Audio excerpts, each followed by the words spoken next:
नमस्कार साथियों, आज मैं मुद्रास्फीति के अगले पार्ट वाले वीडियो के साथ आपके सामने हाजिर हूं। जो मैंने जूनियर अकाउंटेंट का सबसे पहले वीडियो डाला था उसके अच्छे व्यूज़ मिले हैं, जिसकी मुझे बेहद खुशी है। कल मैंने मुद्रास्फीति के अर्थ और प्रकार के बारे में आप लोगों से चर्चा की थी। अब मैं उनके मुद्रास्फीति के प्रभाव, उसको रोकने के तरीकों और फिलिप्स वक्र के बारे में आपसे चर्चा करूँगा। एक कमेंट आया था कि पीडीएफ, हाँ पीडीएफ भी मैं आपको उपलब्ध कराऊंगा। जो ये मेरे पास नोट्स हैं जिनसे मैं आपको पढ़ा रहा हूँ, बता रहा हूँ, जो चर्चा कर रहे हैं अपने, वो सभी मैं डिस्क्रिप्शन में लिंक डाल दूँगा। अभी 2-4 दिन लगेंगे उसमें, लेकिन पीडीएफ मैं दो दिन के अंदर अंदर वो पीडीएफ मैं डाल दूँगा। चलिए शुरू करते हैं।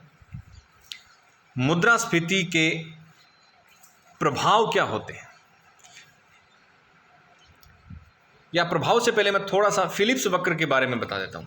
देखो, फिलिप्स वक्र, फिलिप्स PHILIPS, फिलिप्स वक्र, यह है सबसे पहली बात। मैं देखो शॉर्ट उसके कुछ बिंदु बताऊंगा। सबसे पहली बात, फिलिप्स वक्र अल्पकालिक होता है। फिलिप्स वक्र अल्पकालिक होता है। इंग्लैंड के एक अर्थशास्त्री थे A.W. फिलिप्स। उन्होंने 1958 में इस कर्व को दुनिया के सामने लेके आए थे। ये क्या है? देखो, जब फिलिप्स ने इसे शुरुआत की थी तो थोड़ा सा ये अलग था। आज हम इसे थोड़े अलग तरीके से पढ़ते हैं। अलग कैसे था? उन्होंने ये कहा था, मिस्टर फिलिप्स ने ये कहा था कि बेरोजगारी की दर, किसकी दर? बेरोजगारी की, अनएम्प्लॉयमेंट की, बेरोजगारी की दर और नगद मजदूरी के बीच, यानी मुद्रा के बीच विपरीत संबंध होता है। बेरोजगारी की दर और नगद मजदूरी की दर, या यूं बोलो बेरोजगारी की दर या मुद्रा की दर के बीच विपरीत संबंध होता है। अब देखिए, मुद्रास्फीति और नगद मजदूरी यानी मुद्रा, इसमें क्या सीधा संबंध है? सीधा संबंध कैसे है कि मुद्रा की मात्रा बढ़ती है तो मुद्रास्फीति आती है। मुद्रास्फीति के कारणों में हमने देखा था कि मुद्रास्फीति मुद्रा के प्रसार से होती है, जैसा कि फ्रीडमैन ने कहा था। तो मुद्रास्फीति और नगद मजदूरी की दर या मुद्रा की दर में सीधा संबंध है। तो यहां हम जो फिलिप्स की जो लाइन थी कि बेरोजगारी की दर और नगद मजदूरी की दर में विपरीत संबंध, अब उस नगद मजदूरी की जगह आप मुद्रास्फीति को रखिए, क्योंकि उसमें तो दोनों में सीधा संबंध है, नगद मजदूरी में और मुद्रास्फीति में। तो अब नगद मजदूरी की जगह आप मुद्रास्फीति रखिए, यानी बेरोजगारी की दर और मुद्रास्फीति के बीच में विपरीत संबंध होता है। यही है फिलिप्स वक्र। यानी फिलिप्स वक्र की मूल अवधारणा क्या है? बेरोजगारी की दर और मुद्रास्फीति में उल्टा संबंध है। क्लियर? यानी बेरोजगारी की दर को घटाने के लिए ऊंची मुद्रास्फीति की दर सहन करनी पड़ती है। यानी बेरोजगारी की दर और मुद्रास्फीति में उल्टा संबंध, यानी आप बेरोजगारी की दर को कम करोगे तो मुद्रास्फीति की ऊंची दर को आपको सहन करना पड़ेगा, और यदि आप मुद्रास्फीति की दर को घटाएंगे तो आपको बेरोजगारी की दर ऊंची रखनी पड़ेगी या ऊंची बर्दाश्त करनी पड़ेगी। रिपीट करता हूं, बेरोजगारी की दर को घटाने के लिए ऊंची मुद्रास्फीति दर सहन करनी पड़ती है, और मुद्रास्फीति की दर घटाने के लिए बेरोजगारी की ऊंची दर बर्दाश्त करनी होती है। दिलीप कुमार वाला डायलॉग, बर्दाश्त, बस आगे नहीं बोलेंगे, ठीक है? अच्छा, विपरीत संबंध, श्रम संघों और प्रबंध की मोल भाव की सापेक्षिक शक्ति। देखिए इस पर कौन कौन सी चीजें इस पर प्रभाव डालती है। फिलिप्स वक्र को और ज्यादा डीप में लेके जाने वाले कारण क्या होते हैं कि श्रम संघ और प्रबंध की मोल भाव की जो सापेक्षिक शक्ति अगर ज्यादा है, मजदूरी की मांग में अगर वृद्धि हो जाए, व्यापारिक गतिविधियों की प्रकृति, श्रम की मांग और पूर्ति में असंतुलन, ये फिलिप्स वक्र को उत्पन्न करते हैं।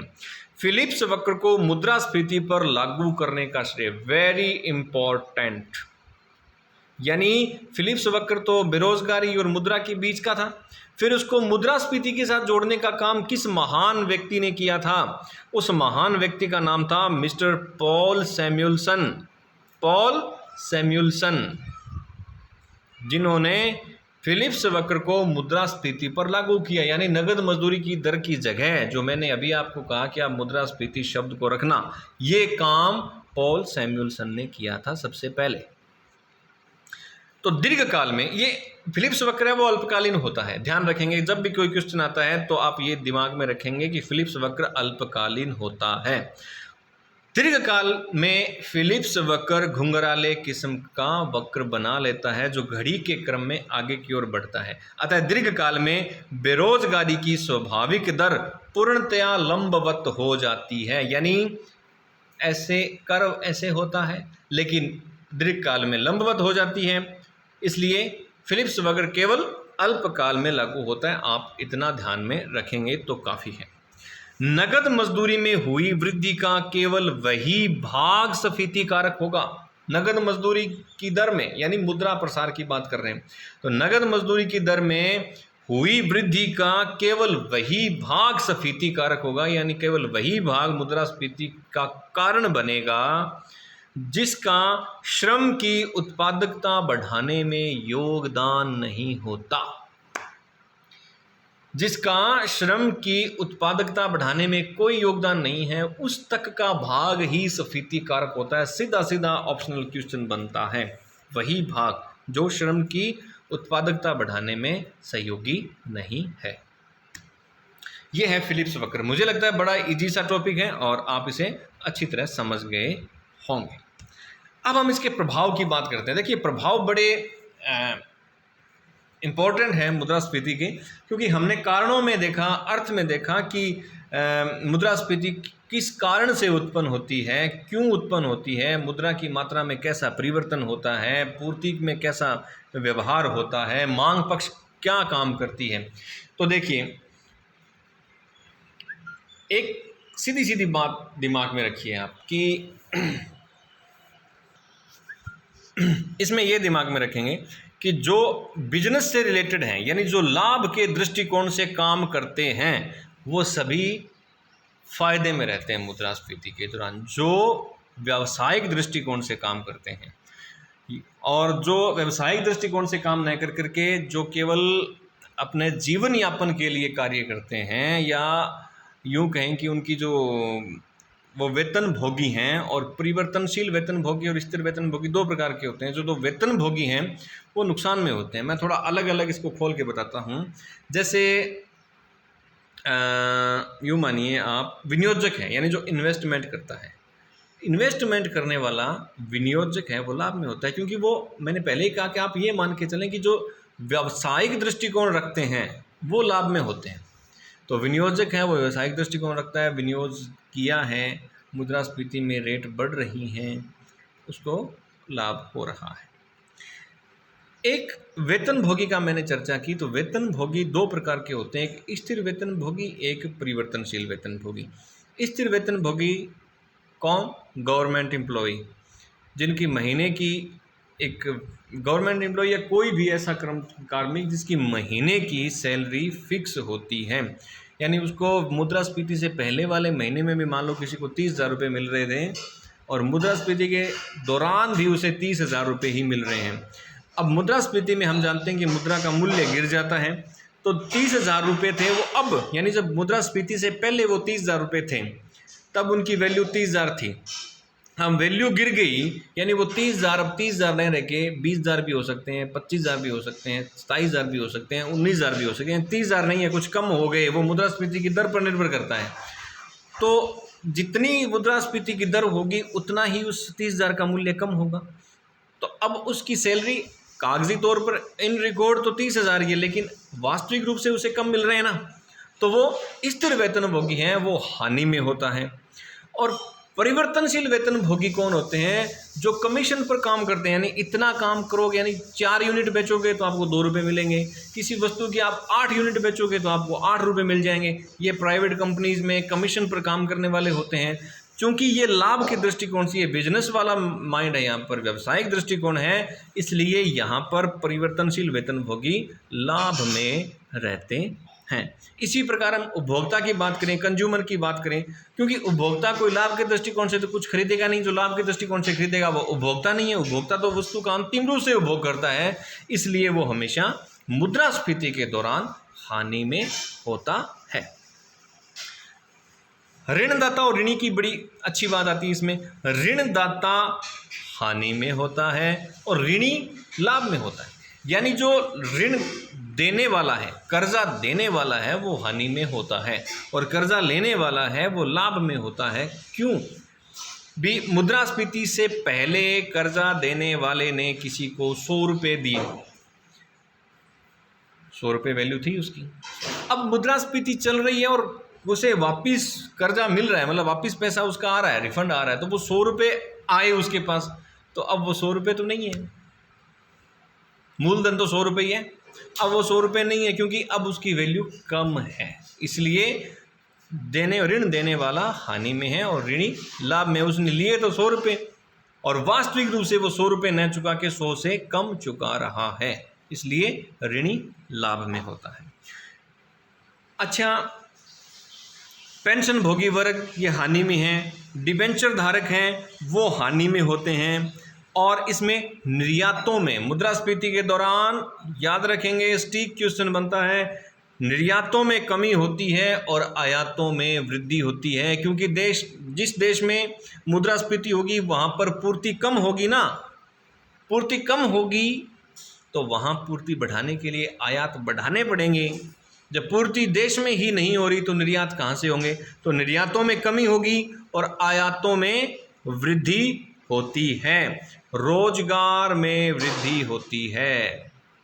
फिलिप्स वक्र को याद करो, बेरोजगारी की दर और मुद्रास्फीति की दर में विपरीत संबंध होता है। तो जब मैंने बोला था कि बेरोजगारी की दर अगर ऊंची है यानी तो मुद्रास्फीति कम होगी, और बेरोजगारी की दर अगर कम है तो मुद्रास्फीति ज़्यादा होगी। तो मुद्रास्फीति ज़्यादा है, बेरोजगारी की दर कम है। जब बेरोजगारी की दर कम है इसका मतलब रोजगार ज़्यादा है, तो रोजगार में वृद्धि होती है। उत्पादक वर्ग हमेशा लाभ में होता है, व्यापारी वर्ग हमेशा लाभ में होता है। और बात करते हैं किसानों की, तो किसान भी व्यावसायिक दृष्टिकोण से खेती करते हैं, वो भी अपनी फसल को मंडियों में बेच के आते हैं, इसलिए वो भी मूल्य बढ़ने से, कीमत बढ़ने से लाभ में रहते हैं। गरीबों और मध्यम वर्ग को इसमें हानि होती है क्योंकि वो उपभोक्ता की श्रेणी में आते हैं। अल्पकाल में निवेश प्रोत्साहित होता है, मैंने कहा था विनियोजक लाभ में होते हैं, तो अल्पकाल में निवेश प्रोत्साहित होता है। देखो ये जो लाइन है कि अल्पकाल में निवेश प्रोत्साहित होता है, दीर्घकाल में निवेश हतोत्साहित होता है, ये बात आप सही माने, बिल्कुल सही है, क्योंकि हमने इसके प्रकार में पढ़ा था कि एक अंकीय मुद्रास्फीति किसी भी अर्थव्यवस्था के लिए लाभदायक है। तो अगर वो एक अंकीय रहे, तो अगर दीर्घकाल तक लगातार मतलब ये मुद्रास्फीति की अवस्था जारी रहती है तो वो एक अंक से आगे निकल जाती है। तो ज़्यादा लंबे समय तक मुद्रास्फीति अगर रहती है तो वो नुकसानदेह होती है। तो इसीलिए यहाँ पर लिखा गया है कि अल्पकाल में निवेश प्रोत्साहित होते हैं लेकिन दीर्घकाल में हतोत्साहित होंगे। धनी और धनी होते हैं, निर्धन और निर्धन होते हैं। काली अर्थव्यवस्था का कारण है black economy. Black money, black money, black money जानते ही हैं, ब्लैक मनी के बारे में आपने खूब सुन रखा है, बहुत सी बातें आती है न्यूज़ चैनल्स में। तो मुद्रास्फीति उसका कारण भी है और उसका परिणाम भी है। कैसे हैं आप सोचेंगे, मुझे भी बताएंगे, कमेंट करके बताएंगे आप।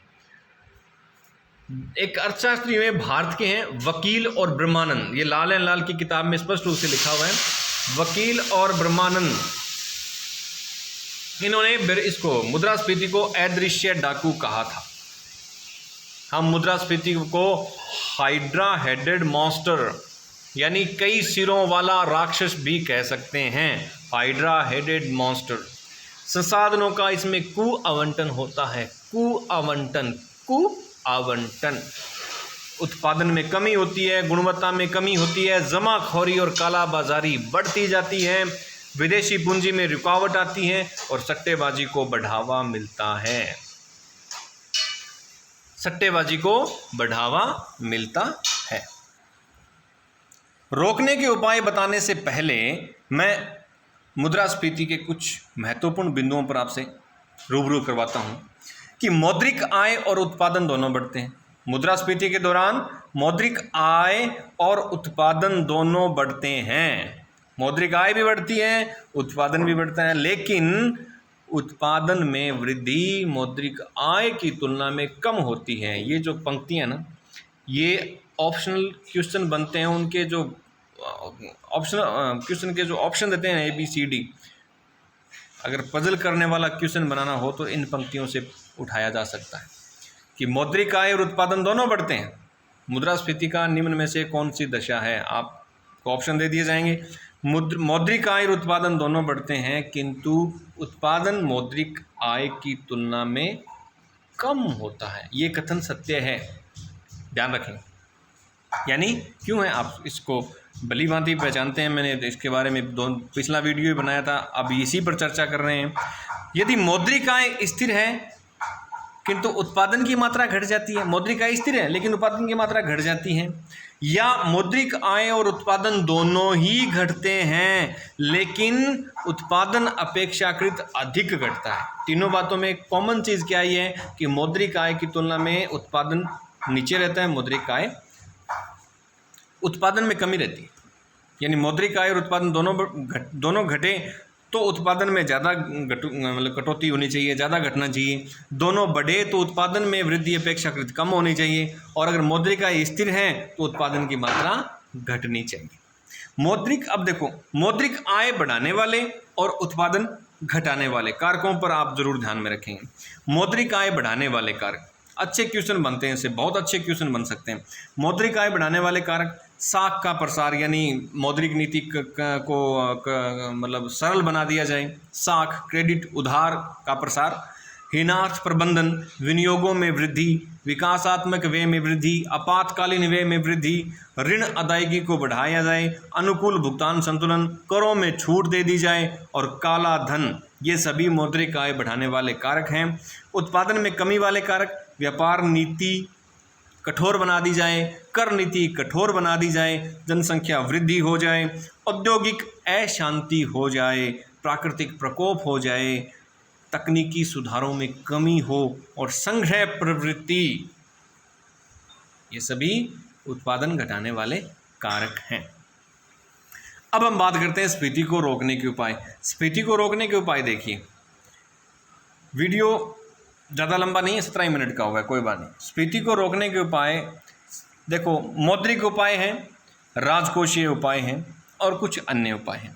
मौद्रिक उपाय क्या है कि आप जो मैंने कहा नहीं, साख विस्तार, अब जो कारक थे उन्हीं को आप कंट्रोल कर लेंगे। अगर आप साख का विस्तार की बात करते हैं तो उसको नियंत्रण कर लिए जाए। साख का नियंत्रण कैसे करेंगे? बैंक दर में वृद्धि कर दी जाए, खुले बाजार में प्रतिभूतियों को बेचना शुरू कर दिया जाए, यानी जो मौद्रिक नीति है उसको कठोर बना दिया जाए ना, दरों को बढ़ा दिया जाए। बैंक दर में, SLR में, CRR में, रेपो रेट में, रिवर्स रेपो रेट में वृद्धि कर दी जाए, खुले बाजार में प्रतिभूतियों को बेचा जाए। यह केवल मांगाधिक्य से उत्पन्न स्फीति को ही रोकता है। यानी जो मौद्रिक नीति को कठोर करके हम जो मुद्रास्फीति पर कंट्रोल करते हैं, ये मांगजन्य मुद्रास्फीति को ही कंट्रोल करता है, पूर्तिजन्य वाली मुद्रास्फीति को कंट्रोल नहीं करता है। इसके अलावा एक और भी तरीका है जो मोदी जी ने किया भी था, करेंसी का विमुद्रीकरण। नई करेंसी लागू करके भी हम, क्योंकि इसमें काला धन वाला बात आती है, काला धन कारक में, तो उसको बाहर करने का तरीका एक ही है कि करेंसी का विमुद्रीकरण कर दिया जाए, और विमुद्रीकरण करोगे तो आप कुछ ना कुछ मुद्रास्फीति पर कंट्रोल कर लोगे। यही तर्क था जब अपने देश में विमुद्रीकरण किया गया था। राजकोषीय उपाय में भी यही है कि कठोर राजकोषीय नीति, यानी बचत को कठोर राजकोषीय नीति यानी करों में वृद्धि, टैक्स को बढ़ा दिया जाए। टैक्स जो होता है वो राजकोषीय नीति में ही होता है, तो टैक्स को बढ़ा दिया जाए। सार्वजनिक व्यय में कमी कर दी जाए। और एक चीज़ बड़ी इम्पोर्टेंट है कि मुद्रा का अधिमूल्यन कर दिया जाए। मुद्रा का अधिमूल्यन, ओवर वैल्यूएशन, इसके ऊपर मैं एक अलग वीडियो बनाने वाला हूँ। अवमूल्यन और अधिमूल्यन पर अलग से वीडियो बनाऊंगा। सार्वजनिक ऋणों में वृद्धि कर दी जाए, संतुलित बजट बनाया जाए, विनियोगों पर नियंत्रण रखा जाए, लेवी वसूली, ये सभी उपाय हैं, और बजट घाटे को कम किया जाए। ये कुछ रोकने के उपाय हैं। ये 2 वीडियो हैं मुद्रास्फीति के, आप ये इसकी थ्योरी का, इसमें कोई भी आपको संशय, कोई भी समस्या आए, किसी भी प्रकार का आपके दिमाग में प्रश्न उत्पन्न हो कि ये तो बताया ही नहीं, तो ज़रूर आप उसे कमेंट में लिखेंगे, मैं बता दूंगा। ठीक है, थैंक यू।